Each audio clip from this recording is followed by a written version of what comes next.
नमस्कार, मी आदिती शेलार. तर आज मी बनवते पनीर मसाल्याची भाजी आणि त्यासोबतच पराठा. खरं तर सुचतच नव्हतं आता नेक्स्ट व्हिडिओ कोणता करू, म्हणून म्हटलं की मी केलेला स्वयंपाकाचा व्हिडिओ तुमच्यासोबत शेअर करावा. तर स्वयंपाक स्टार्ट करण्याच्या आधी मी किचनवरती जागा करून घेते, कारण किचन तुम्ही बघू शकता खूपच लहान आहे आणि तिथे म्हणजे एक घ्यायला जाते की दुसरं पडतं. त्यामुळे मी आधी छान जागा करून घेतली तिथे व्यवस्थित. आता सुरुवातीला मी पाणी ठेवणार आहे एका टोपात गरम करण्यासाठी. गरम म्हणजे जास्त गरम नाही, नॉर्मल कोमट पाणी करणार आहे मी. कोमट पाणी यासाठी की हे जे मी पनीर फ्राय करून घेणार आहे आता, ते पनीर त्या कोमट पाण्यात टाकलं की पनीर असं सॉफ्ट राहतं. म्हणजे तुम्ही नॉर्मली बघितलं असेल की आपण जे घरी पनीर फ्राय करतो ते नंतर भाजीमध्ये असं एकदम कडक होऊन जातं, हार्ड होतं खूप. तर ते मी एक व्हिडिओमध्येच बघितलं होतं. खरं तर मला काय एवढं नॉलेज नाही आहे जेवणाचं. तर ते त्यामध्ये टाकलं तर असं कोमट पाण्यामध्ये टाकलं तर असं सॉफ्ट राहतं भाजी झाल्यानंतरही. तर मी मीडियम साईजमध्ये पनीर कापून घेतले आणि मग ते फ्राय करून घेतले छान. एकीकडे मी कांदा चिरला तेलामध्ये परतण्यासाठी, कारण आपल्याला मसाला लागणार आहे, वाटण करायचं आहे आपल्याला. तर कांदा घेतला, त्यानंतर लसूण टाकलं, त्यानंतर 2-3 हिरव्या मिरच्या, अद्रक घेतलं आणि त्याला छान फ्राय करून घेतलं. तर आपल्याला टोमॅटोची प्युरीसुद्धा लागणार आहे. टोमॅटो आपण परतून नाही घेतलेले, कच्चेच घेतलेले. टोमॅटोची प्युरी मी करून घेते आता. त्यानंतर ती एक प्लेटमध्ये काढून ठेवते आणि मग हा जो आपण मसाला जो भाजलेला आहे, म्हणजे जे कांदा वगैरे वाटण्यासाठी, ते सुद्धा आपण छान वाटून घेऊया.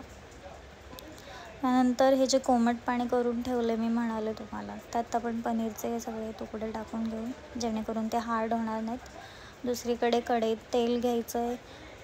तेलामध्ये आपले नॉर्मल जिरा आणि जे अख्खे मसाले आहेत ते टाकायचे. तुम्हाला काय आवडतात ते टाका, मला तर काहीच कळत नाही, मी आपलं टाकायचं काम करते.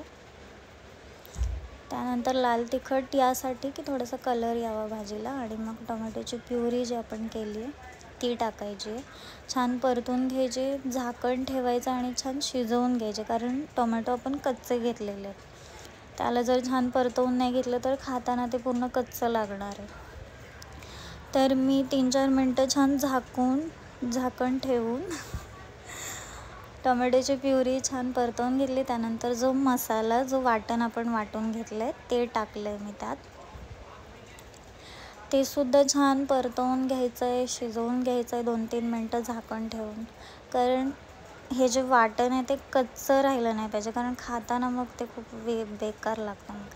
त्यानंतर आपलं नॉर्मल जिरे पावडर, लाल तिखट, हळद, जे काय तुमचे मसाले असतील ते टाकायचे. दुसरीकडे मी मग मला पराठा बनवायचा आहे, म्हणून मग मी गव्हाचं पीठ, मैद्याचं पीठ, त्यात काय म्हणतात त्याला, ओवा, थोडंसं दही घेतलं आणि आपलं नॉर्मल जसं पीठ मळतो तसं पीठ मळून घेतलं आहे मी.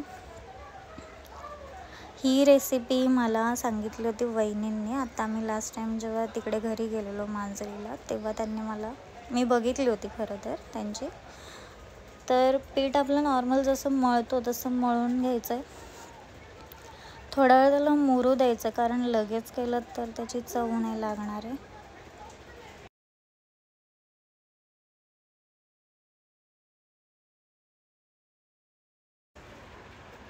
तर पीठ माझं मळून झालेलं आहे. पीठ मी आता छान तेल लावून मुरण्यासाठी ठेवून देते एक साईडला. आणि इकडे दुसरीकडे आपलं मसाला जो वाटण आहे आपलं, ते छान परतून झालेलं आहे. त्यामध्ये आता थोडंसं पाणी टाकेन. ते जे पनीर ठेवलं आहे ना आपण, तेच पाणी घेईन आणि थोडीशी ग्रेव्ही पातळ करणार आहे मी, कारण मला घट्ट नको आहे. त्यामध्ये मग कोथिंबीर टाकायची आणि मग ते पनीर टाकून द्यायचे. भाजी आपली तयार होऊन जाईल.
तर इथे मी आता परत कोथिंबीर चिरून घेते आहे, कारण आपल्याला पराठा बनवायचा आणि पराठ्यात कोथिंबीर लागणारच. तर इथे मी छान अशी पोळी लाटून घेतली, मग त्याच्यावर कोथिंबीर टाकली. कोथिंबीर टाकल्यानंतर परत एकदा ती प्रेस करून घेतली, त्याचा रोल केला. रोल केल्यानंतर मधून एक अशी चीर दिलेली आणि मग त्याचा परत रोल करून नॉर्मल आपली जशी पोळी लाटतो आपण तशी लाटून घेतलेली. लाटून झाल्यानंतर आपण जशी चपाती शेकून घेतो तशीच शेकून घ्यायचं आहे फक्त हा पराठा. आणि एवढंच की फक्त भाजताना तेलाच्या ऐवजी तूप यूज करायचं, कारण तुपामुळे ते छान मग असे काय म्हणतात त्याला खरपूस होतात.